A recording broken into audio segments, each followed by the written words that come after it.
Hello guys, आप सभी का वेलकम है गुरुकुल हब यूट्यूब चैनल पर। आज की जो वीडियो मैं आप लोगों के लिए लेकर आया हूं वो बहुत ज़्यादा बेनिफिशियल है, मोटिवेशनल है आप सभी स्टूडेंट्स के लिए।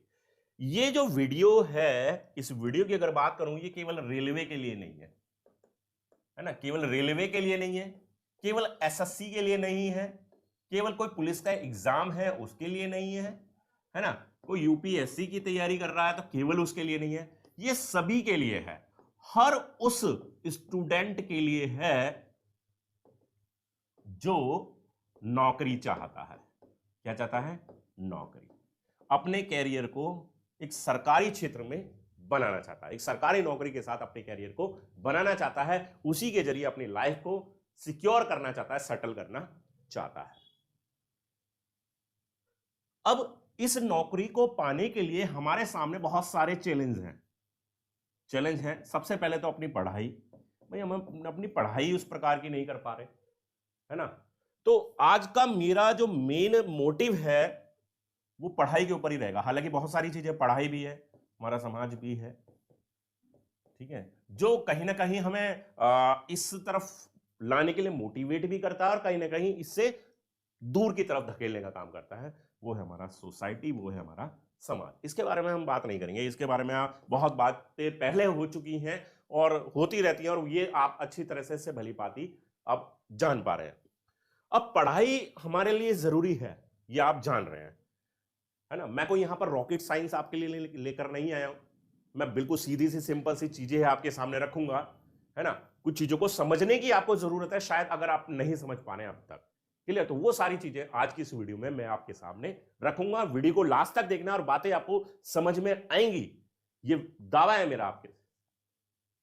क्लियर गाइस, वीडियो में आगे बढ़ने से पहले मैं बता दूं कि हमारे जनरल स्टडीज के नोट्स जो हैं वो बनकर तैयार हो चुके हैं। बिल्कुल ई बुक पीडीएफ आप लोगों के लिए बेटर उसमें कंटेंट आपको दिया जा रहा है। History, geography, polity, economy, science के तीनों पार्ट, फिजिक्स, केमिस्ट्री, बायोलॉजी वहां पर है। हिंदी और इंग्लिश दोनों ही भाषा की पीडीएफ अलग अलग तैयार की गई है। वीडियो के डिस्क्रिप्शन में उसका लिंक दिया गया है, वहां जाकर आप इन पीडीएफ को डाउनलोड कर अपनी प्रिपरेशन को बेहतर बना सकते हैं।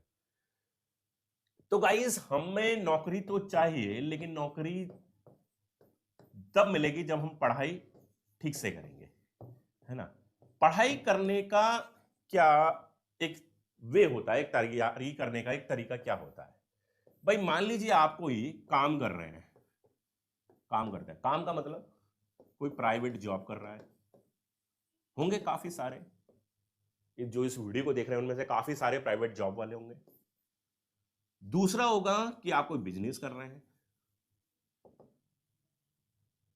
तीसरा होगा काम चलाऊ नौकरी कर रहे हैं। काम चलाऊ होती है ना, समझ रहे होंगे आप, काम चलाऊ नौकरी।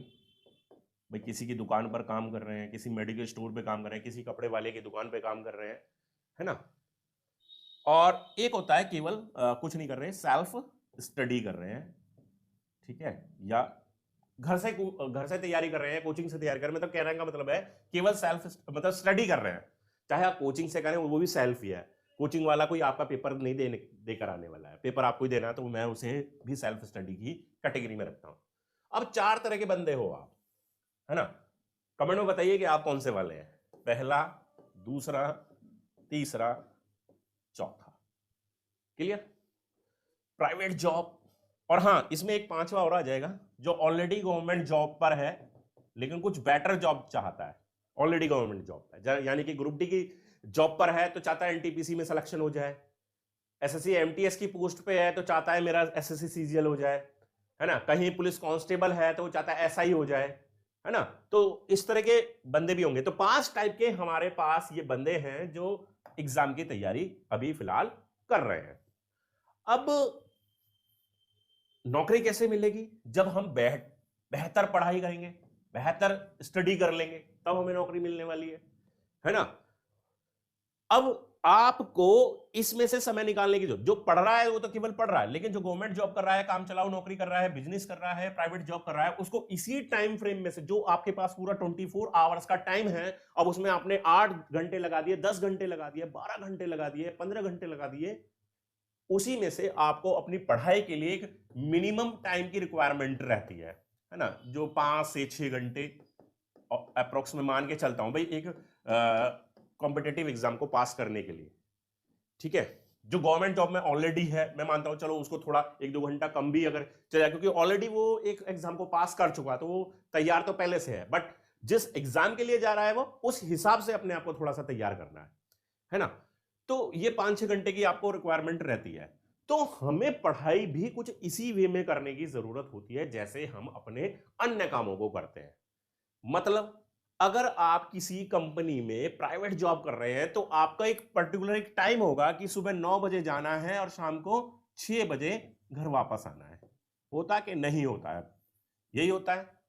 अगर आपका बिजनेस है तो बिजनेस में भी आपने अपनी दुकान का टाइम, जो भी आपकी शॉप होगी उसका टाइम रखा होगा कि सुबह 10 बजे अगर खोलना है तो शाम को जी मुझे 8 बजे दुकान बंद करनी है, तो ये मेरा एक फिक्स टाइम है। वैसे बिजनेस का कोई टाइम नहीं होता, बिजनेस तो 24 घंटे का भी होता है। क्लियर? वैसे ही काम चलाऊ नौकरी भी है, काम चलाऊ में पार्ट टाइम भी हो सकती है और फुल टाइम भी हो सकती है, जहां पर 12-12 घंटे भी काम करना पड़ता है। ठीक है, वैसे ही गवर्नमेंट। तो हमें जब यहां पर अपने आप को इतना समय दिया, इतना समय हम उस चीज को दे रहे हैं, किसको? जो हमारा कभी भी ड्रीम नहीं है। प्राइवेट जॉब करना मेरा कोई ड्रीम नहीं है, दुकान पर बैठना मेरा कोई ड्रीम नहीं है, काम चलाऊ नौकरी करना मेरा कोई ड्रीम नहीं है, और जिस नौकरी पर मैं हूं ग्रुप डी, एमटीएस या कांस्टेबल, वो मेरा ड्रीम नहीं है ना? ये सच? क्या ये आपके ड्रीम है? आपका ड्रीम तो कुछ और ऊपर का है। तो जब आप इन काम चलाऊ चीजों के लिए एक टाइम में बंधे हुए हैं तो अपनी पढ़ाई को क्यों इतना सीरियसली नहीं लिया जा रहा? उसको भी तो सीरियसली लिया जाए ना, उसको भी तो उसी तरीके से तैयार किया जाए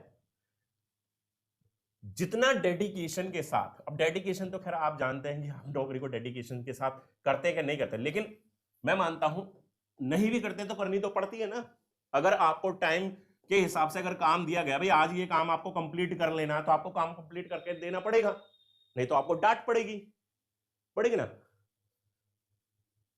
अगर आप किसी दुकान पर या किसी शोरूम पर नौकरी कर रहे हैं और वहां पर आपका काम है कस्टमर को डील करना, और आप वहां पर कस्टमर को ठीक से डील नहीं कर पा रहे, उस दुकान की या शोरूम की सेल्स को नहीं बढ़ा पा रहे हैं, तो क्या करेगा मालिक?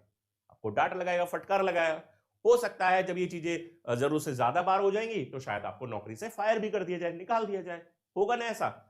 तो वहां भी आपको डेडिकेशन के साथ काम करने की जरूरत होती है। वैसे ही आपको अपनी स्टडी भी डेडिकेशन के साथ करनी चाहिए। इसलिए मैं बोलता हूं कि अपना एक टाइम टेबल जरूर से बनाकर चले, इसमें बार बार बदलाव ना करें, बार बार बदलाव मतलब कहने का मतलब है कि आज तो पढ़ लिया, अब अगले 2 दिन की छुट्टी हो गई, या आज मन नहीं है कल से पढ़ लूंगा, है ना? ये चीजें नहीं होनी चाहिए। ये चीजें बिल्कुल देखिए, पढ़ाई आपके लिए, एग्जाम की तैयारी आपके लिए इसलिए बहुत ज्यादा जरूरी है क्योंकि वो आपको आपके ड्रीम्स पर पहुंचाने के लिए है, वो ही आपके सपनों को पूरा करवा सकती है ना? ये उससे पहले की चीजें हैं। नौकरी जब लग जाएगी तब तो आप अपने मन के मर्जी के मालिक होंगे, भाई बॉस हैं आप, समझ रहे हैं ना? अब बॉस, हालांकि आपके ऊपर भी बॉस होंगे, आपके ऊपर और भी प्रेशर होगा, लेकिन कम से कम आपको एक सेल्फ ये तो होगा, एक सेटिस्फैक्शन कि हाँ भाई मैंने जो पाना चाहता था, मैं जिस चीज के लिए मेरा एक ड्रीम था, जो मेरी डिजायर थी, वो मैंने अचीव कर ली है। ये सेटिस्फैक्शन कम से कम आपको तब होगा, और एक अच्छी खासी हैंडसम सैलरी भी आपको आपके अकाउंट में समय से मिल जाएगी, जिससे आपकी जीविका आगे तक चलेगी, जीविका भी चलेगी, और साथ के साथ आपकी जो आगे आने वाली प्लानिंग होती है कि जी मेरा बहुत अच्छा एक घर हो, है ना, मेरे पास एक बहुत अच्छी गाड़ी हो, है ना, मेरी फैमिली बहुत अच्छी तरीके से आगे सर्वाइव हो सके, तो वो सारी चीजें तभी हो पाती है जब आप एक ड्रीम जॉब अचीव कर लेते हैं। तो वही मैं कहना चाह रहा हूं कि जैसे आप अन्य कामों को सीरियसली लेते हैं, जैसे आप अन्य चीजों को बड़े ध्यान से, बड़े तसल्ली से करते हैं, वैसे ही आप अपनी स्टडी को भी तसल्ली से, ध्यान से करें। एक एक चीज को पॉइंट आउट करते हुए, एक एक चीज को क्लियर करते हुए आगे बढ़ें, तो आपको अपने एग्जाम में भी बेटर रिजल्ट देखने को मिलेगा। कभी कभी देर सवेर हो जाती है, मैं मानता हूं किसी एग्जाम को पास करने में जो हमने 1 साल का टाइम लिया था वो 1 साल में नहीं अचीव हो पाया, ठीक है, कोई नहीं, नेक्स्ट टाइम फिर से ट्राई करना, क्योंकि जो आपकी पिछले 1 साल की जो प्रिपरेशन है वो वेस्ट तो नहीं गई, वो बेकार तो नहीं है, अब तो उसमें और बेटर करने की जरूरत है। ये थोड़ी है कि 1 साल के बाद वो आपकी एक्सपायर हो जाएगी प्रिपरेशन, ऐसा तो नहीं है ना। कि भाई उसकी एक्सपायरी डेट खत्म हो गई, कि अब आपने जो पढ़ा था वो सब आपका खत्म हो गया, अब आपको फिर पढ़ना है और नई चीजें पढ़नी है, जो पहले पढ़ी है वो चीजें अब आपके काम की नहीं है। ऐसा तो कभी नहीं होता ना। तो जो पढ़ रखा है वो आपके जहन में है, आपके दिमाग में है, और वो आपके एग्जाम में अभी भी आएगा। अब तो आप उसको और बेहतर करने वाले हैं। तो इसी हिसाब से अगर 1 साल में आपका सिलेक्शन नहीं होता है तो फिर नेक्स्ट ईयर फिर ट्राई कीजिए। और करना भी क्या है, ये तो चल ही रहा है ना, ये तो चल ही रहा है, साइड बाय साइड चलने दीजिए। जो अपना 4-5-6 घंटे का टाइम टेबल है उसको सेट कीजिए और उसके हिसाब से तैयारी आगे बढ़ाते रहिए। और डेफिनेटली एक टाइम में आपका 1 साल, 1.5 साल, 2 साल में कहीं ना कहीं आप अच्छी खासी ड्रीम जॉब आप अपने हिसाब से हासिल कर लेंगे। Clear guys? तो आज की वीडियो में यही था, आपके साथ यही सब शेयर करना था। काफी डिमांड थी बच्चों की इस तरह की वीडियो की, और आपकी डिमांड के हिसाब से इस वीडियो को मैं लेकर आया हूं। वीडियो पसंद आ गई हो वीडियो को लाइक कीजिए, वीडियो को शेयर कर दीजिए दोस्तों के साथ, क्योंकि इस तरह की समस्या और भी स्टूडेंट्स के साथ है और भी आपके दोस्तों के साथ है। और इसी तरह की और भी वीडियो पाना चाहते हैं जहां पर मैं स्ट्रैटेजी, टिप्स, मोटिवेशनल वीडियोस हमेशा आपके साथ शेयर करता हूं, तो हमारे चैनल को सब्सक्राइब करके रखें, बेल आइकन को दबा करके, ताकि नोटिफिकेशन भी आपको सबसे पहले मिले। मिलते हैं आने वाली वीडियोस के साथ, तब तक के लिए बाय, थैंक यू।